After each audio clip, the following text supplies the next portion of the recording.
The Cowboys have employed an interesting strategy this offseason, choosing to be, quote, selectively aggressive in free agency. As a result, their moves have been largely underwhelming. Their biggest headline was potential interest in Cooper Kupp, but that news went as quickly as it came as Kupp signed with the Seattle Seahawks. Here's Adam Schefter on what went down between Dallas and Kupp. The Cowboys reached out about Cooper Kupp, and they were interested.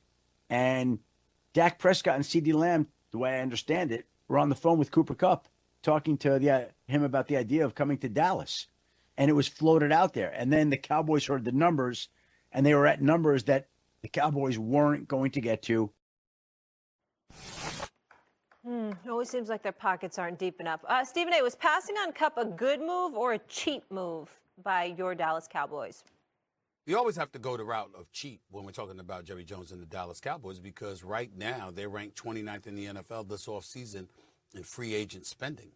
Only the Eagles, the Bengals, and the Ravens have spent less than Philly and Baltimore. Don't need to because they're Super Bowl contenders. So that's really the situation right there. When you take into account what they did last year in terms of not going after Derrick Henry, waiting and procrastinating before they paid Dak Prescott and CeeDee Lamb and putting themselves in position, and how Jerry Jones is notoriously a cheap spender in free agency.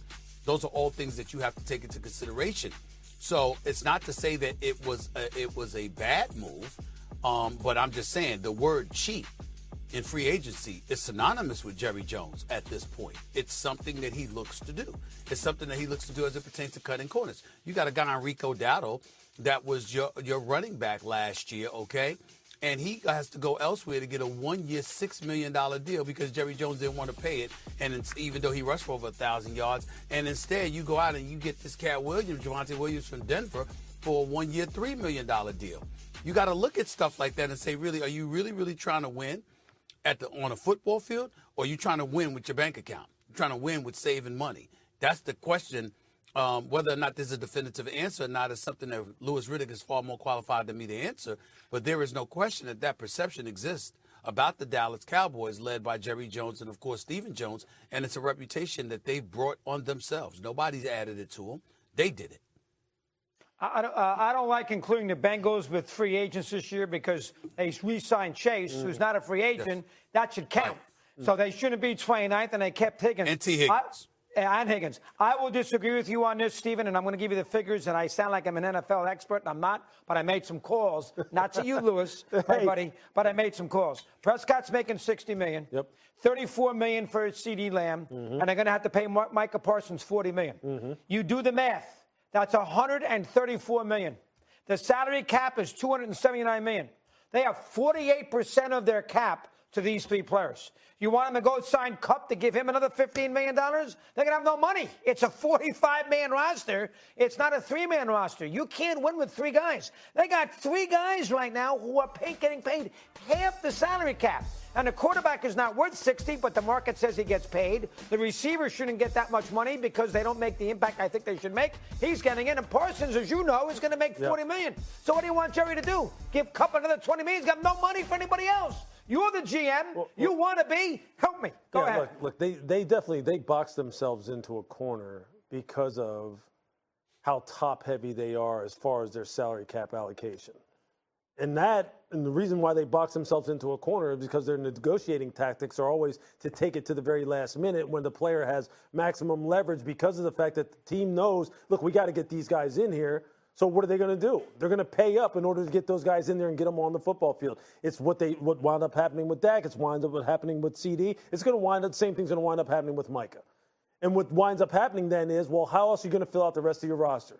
With cheap, affordable labor via the second and third level tier free agents and then the draft. That's what they wind up doing. So you can't really play in the mid-level market or in the upper mid-level market like Cooper Kupp basically falls into at about $15 million a year. That's what he's getting.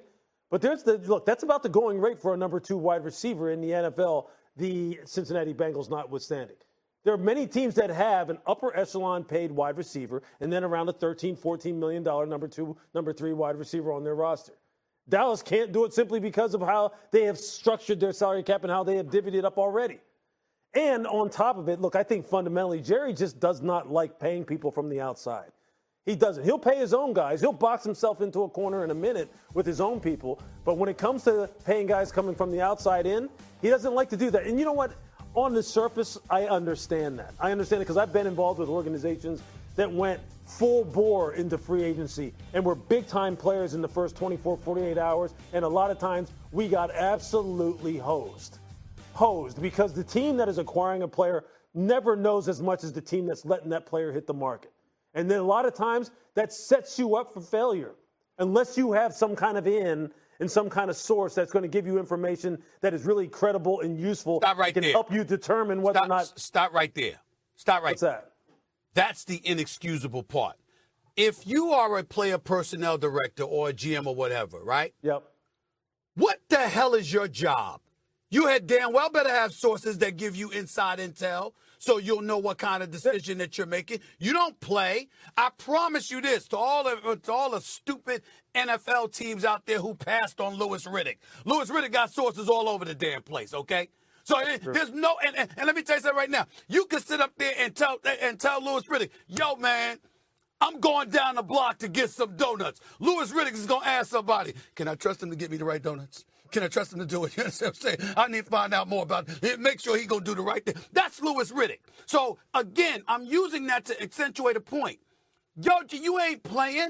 Your job is to know that. So when you say there's a team that knows, and unless you're out there putting forth your due diligence, making the phone calls, making the right connections, finding out about this particular player, if I'm a team owner, I expect my GM, my player personnel director, my head of football operations, to have the kind of connections to make sure that if he comes to me talking about this is some money that he wants to spend on somebody, he put forth his due diligence, his sources are incredibly reliable, and he knows what the hell he's talking about. I'm not saying, Stephen A., that it should,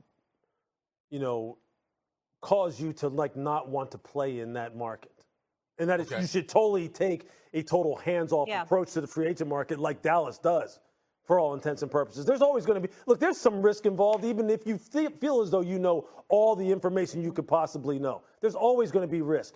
Dallas just chooses to, not play at all, which is just – it's like playing – it's like fighting with one arm tied behind your back. It's like let's get in the game. It's a little extreme, yeah. Sorry to cut you guys off. I got to hit the top of the hour here, though, so appreciate you working with me. Coming up on First Take, Shador Sanders, Travis Hunter, top 5 players in Mel's new mock draft. Which player has the higher upside?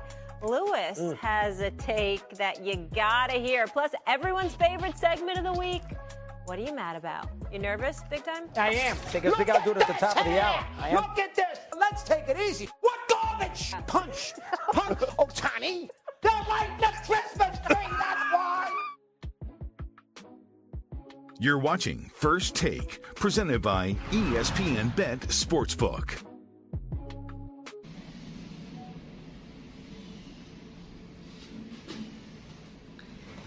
Xin chào tất cả mọi người đã quay trở lại với kênh của mình. Hôm nay mình sẽ tiếp tục hướng dẫn các bạn làm vòng. Vòng hôm nay của mình sẽ có tiêu đề là trái tim. Mọi người, hôm nay vòng của mình sẽ có tiêu đề là hình thoi. Bây giờ mình bắt đầu làm nhé.